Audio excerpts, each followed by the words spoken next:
Okay, here we are. Chapter 19, Kinesiology 223, Presentation 8, also known as the last presentation for this chapter. And let's get going and get it done. Decision-making approaches. The book attempts to present a process that includes a cost-benefit analysis, and we alluded to it a little bit earlier in one of the other presentations. I would contest, just from experience, that for most people who go into or decide to go into an exercise program, it is a long process leading up to a triggering event that causes them to capitulate. Meaning, when they show up and a person is 100 pounds overweight, they didn't wake up that morning 100 pounds overweight. It's been an ongoing process where they've had creeping obesity over the course of maybe 20 years. And then they had pain in their chest, went to their doctor. Doctor said you need to lose weight. That becomes a triggering event.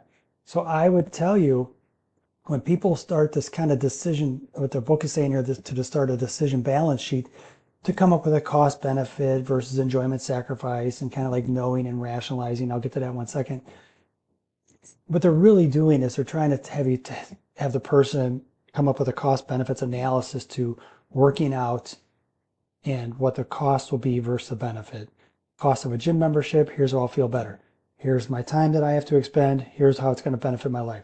Here's what blah, blah, blah. And you compare back and forth between the costs and the benefits.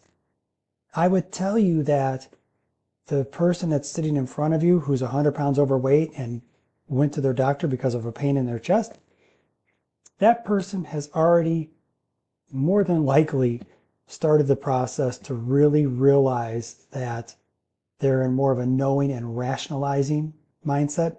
They know something is going on. They know they're gaining weight. They know they're getting out of shape. They know they have to do something.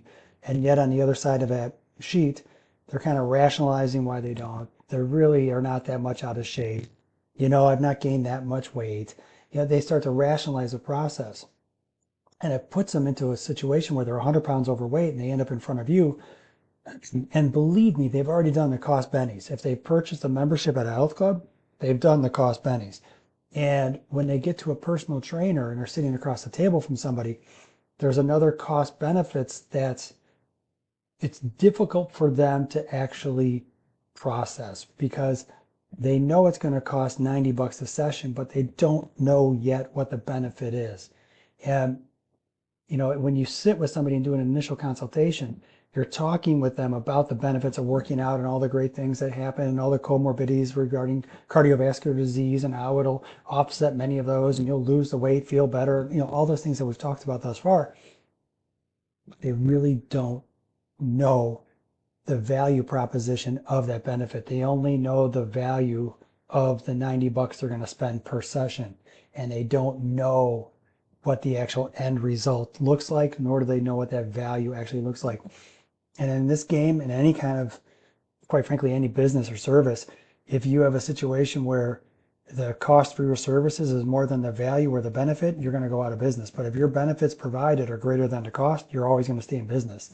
And there's another kind of rationalization that you have to do in terms of, there's a bit of like enjoyment and sacrifice. They probably spent the last 20 years enjoying their lives, going out drinking with friends. They go to the restaurants and they order, appetizers and the menu, or appetizers and the main course and dessert, and they have a glass of wine or a couple beers, and they've had to weigh this enjoyment versus the sacrifices they will need to make to lose the weight.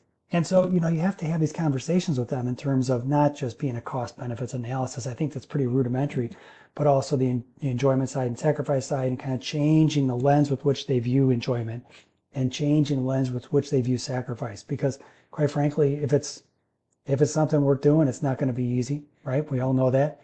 And if it's something that will benefit you long term, you need to stop rationalizing yourself out of actually starting the process. It's okay, I'm not that overweight. It's okay, I can get into another pair of pants, or I can just actually wear a belt a little bit tighter. It's fine. No, you have to walk people down this path.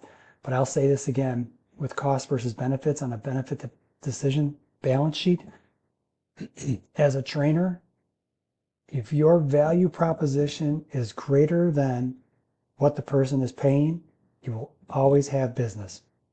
always, 100%. So social support approaches.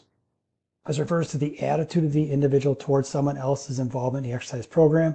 And this gets back to like the confusing conversation we had before regarding, okay, you have a person who's working out and they're trying to evaluate if other people are judging them for doing their workouts. And it's like, oh my God, it's a very dizzying mindset. And it's one that you just have to, when you work with your people, let them know, you know what, everybody in this place, they look like they know what they're doing. They don't. Everybody in this place, it looks like they're totally fit. They're not. It looks like everybody in this place has it all together. They don't. And you have to walk people down that path and really let them know that as much as they feel out of sorts and not part of the social milieu, if you will, they're really right in the thick of it, and they couldn't be more like everybody else in the room, to be honest with you. And so we know, to a certain degree in terms of the social context, like with family, friends, and workout buddies, they can cue exercise behavior. And, it might be like family gets you motivated to go in and work out. Your friends get you to work out. But once you get into a fitness facility and you start working out with other people, you start to build this camaraderie and kind of teamwork environment where people kind of hold each other accountable, whether it's something as simple as, hey, John, how you doing today? What's going on? What are you working on? Or it could be something as simple as, two workout buddies get together and you work out every Monday, Wednesday, Friday. It just depends on the situation, right? And ultimately, though, I would say when you look at these types of things, you're going to have 100% positive correlation, in terms of if you push the right buttons, you have the right people pushing those buttons. It could be family, friends, or workout buddies. You're going to have a greater sense of accountability to the exercise program, and you'll have less likelihood of attrition, meaning dropping out of an exercise program. Intrinsic approaches, we've talked this one a bunch, but I'm just going to give a quick, brief overview. You have focuses on the experiences, focuses on the process, and intrinsic approaches engage in purposeful and meaningful activity. The most lasting motivation comes within. I agree with this in terms of like, if you think about what you're trying to do, you have like different reward structures in place and things that are external or extrinsic to the person. And they can help with the initial stages of initiating an exercise program. But the person has to start to develop, and it could be with your help, has to start to develop some type of intrinsic approaches to help them basically focus on the experience and the process, not the outcome. And then also find a way to make it more purposeful and meaningful, something enjoyable to the person. And, it's one of those things where, an individual will find that if they can derive purpose out of the process, it's going to be something they're going to have greater adherence to an exercise program. And really what you're trying to do is you're trying to help the person, like in this example, not so much focus on the weight loss per se, but they're trying to change the quality of the exercise experience. And I would contest that to a certain degree. Yes, the pounds are going to come off, Jennifer or John or whomever. The first couple months we do this, you're probably going to be focusing a lot on the scale, but you're going to have changes as well.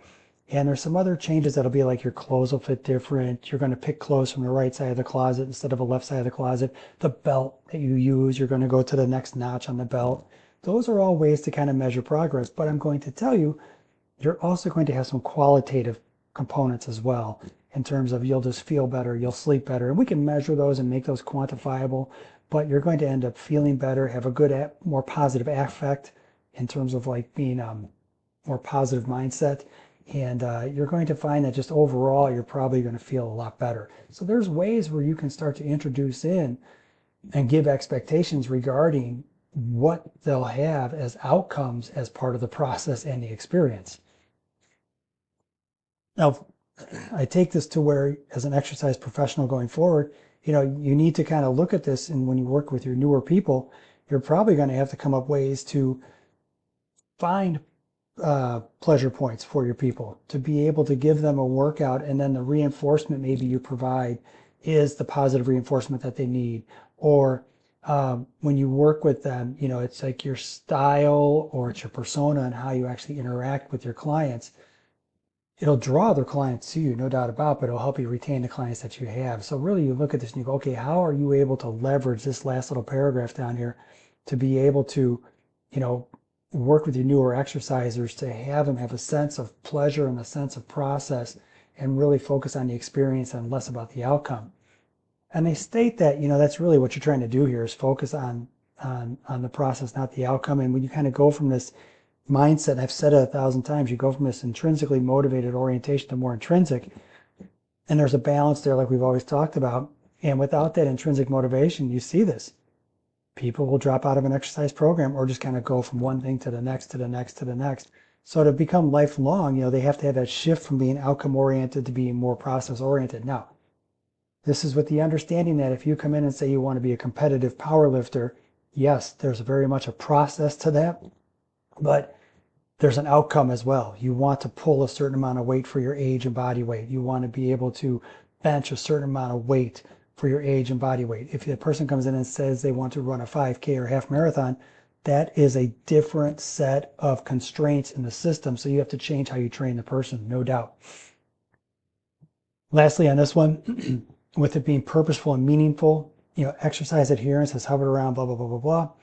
And it's often because exercise as prescribed is kind of meaningless to people. Who cares? When I get on a piece of equipment, do a seated chest press, that's fine. But if it's something that has purpose to the person, they're going to be more vested in the process and they're going to stick with the process longer. So I can't stress this enough. You try to focus on the experience, you make it intrinsically motivated, you find ways to make it kind of like pleasurable and enjoyable for the person, even though they have to work, don't get me wrong. And you set the expectation with them regarding how they can best work out in a fitness facility and feel like part of a much bigger team. And then lastly, when you look at it, you find ways to make the exercise purposeful to the person. And it could be some of the things they divulge to you in a health history questionnaire. Perhaps it's something about cardiovascular disease, maybe something about being able to run up and down the field with their kid. It could be anything, right?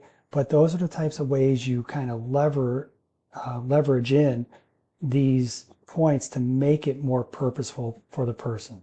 All right, guys, thank you so much. Signing off.